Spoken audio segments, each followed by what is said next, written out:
Hey everyone, and welcome to another deep dive. Today we're whisking our way to Italy to explore a classic dessert, Zabaglione.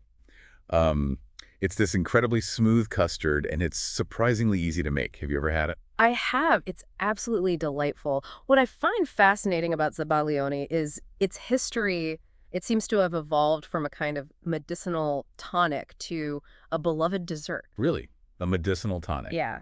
Back in 16th century Italy, they thought that eggs and wine had health benefits, and sugar was a valuable source of energy. Wow, 16th century Italy. That's amazing to think about.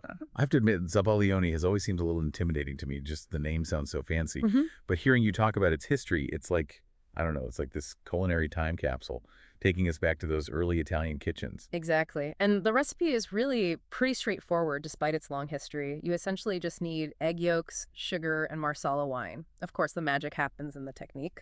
Okay, so let's break down this recipe. We've got 6 large egg yolks, 2/3 of a cup of granulated sugar, and 18 tablespoons of Marsala wine.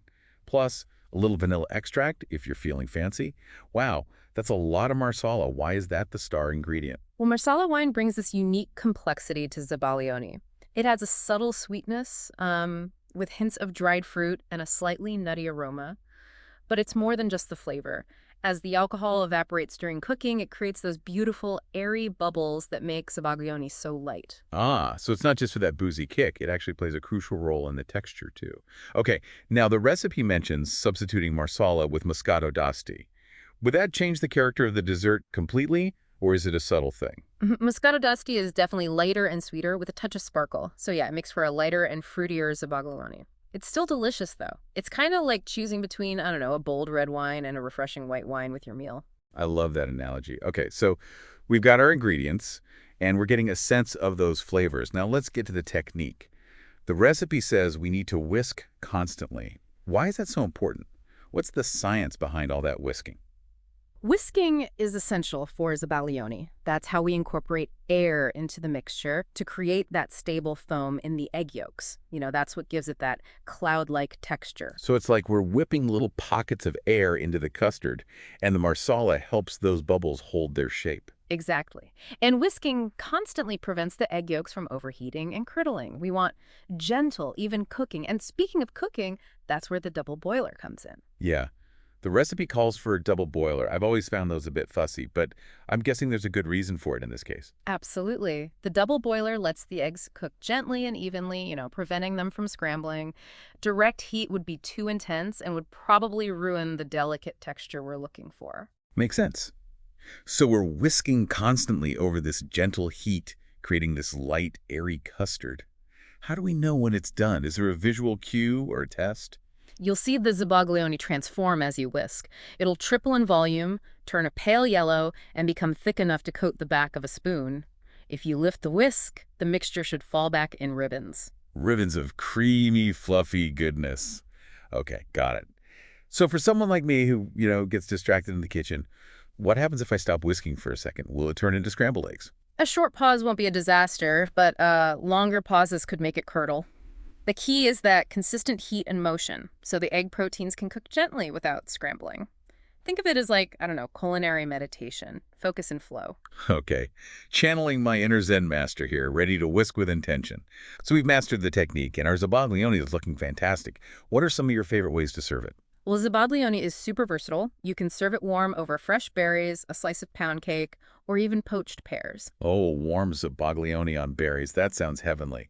It is. The warmth of the Zabaglione softens the berries, and their juices mix with that creamy custard. It's like a symphony of flavors and textures. Now, the recipe also says you can chill Zabaglione. What happens when it's cold?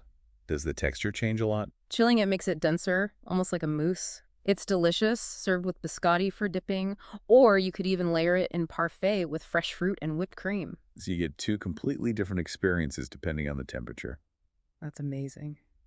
As we've been talking about Zabaglione and its history, I've been wondering, are there any other dishes that have gone through a similar transformation?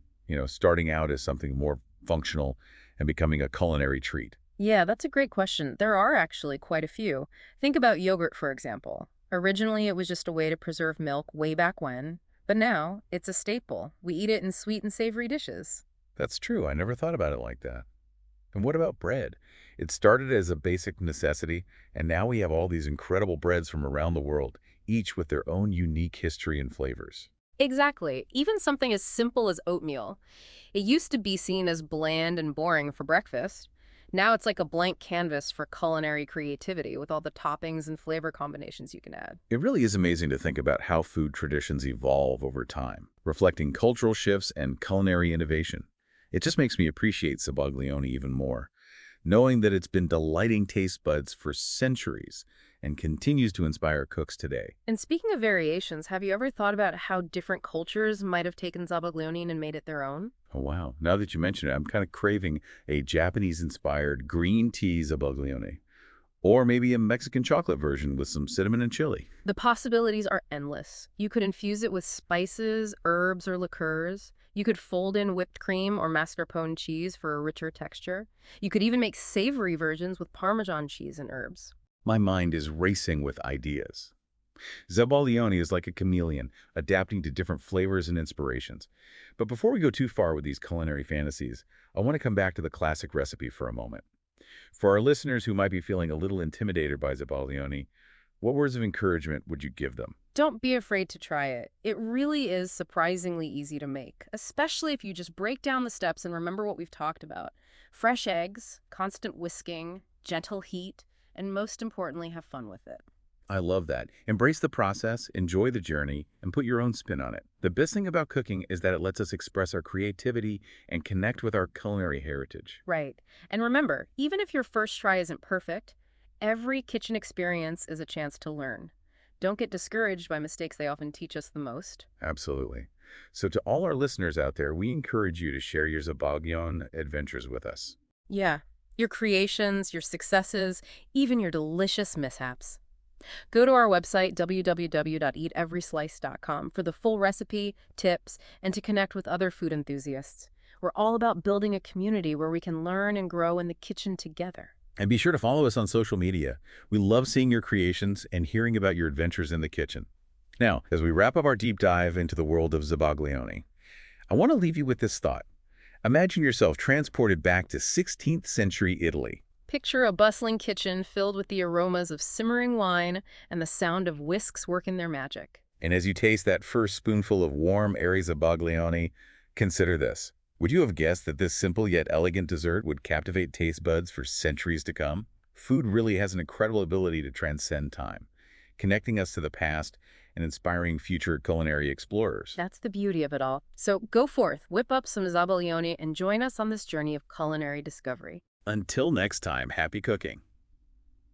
You know, it's amazing to think that something so simple like eggs, sugar, and wine could have such a rich history and cultural impact. I know, right? It shows how powerful culinary traditions really are.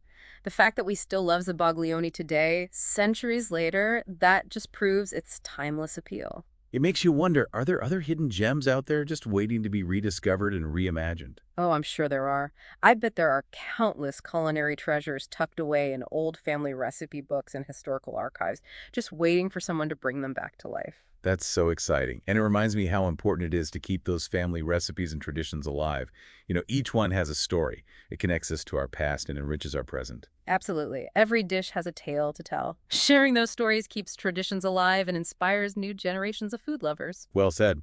Speaking of sharing, we want to hear about your Zabaglione adventures. Yes. Whether you're a pro or first-timer, we want to see what you create. Head over to our website, www.eateveryslice.com, for the full recipe, tips, and to connect with other food enthusiasts. Share your successes, your maybe not so successful attempts, and your own unique Zabaglione variations. And follow us on social media for more culinary inspiration and join our community of food lovers. We can't wait to see what you whip up. Until next time, happy cooking, everyone.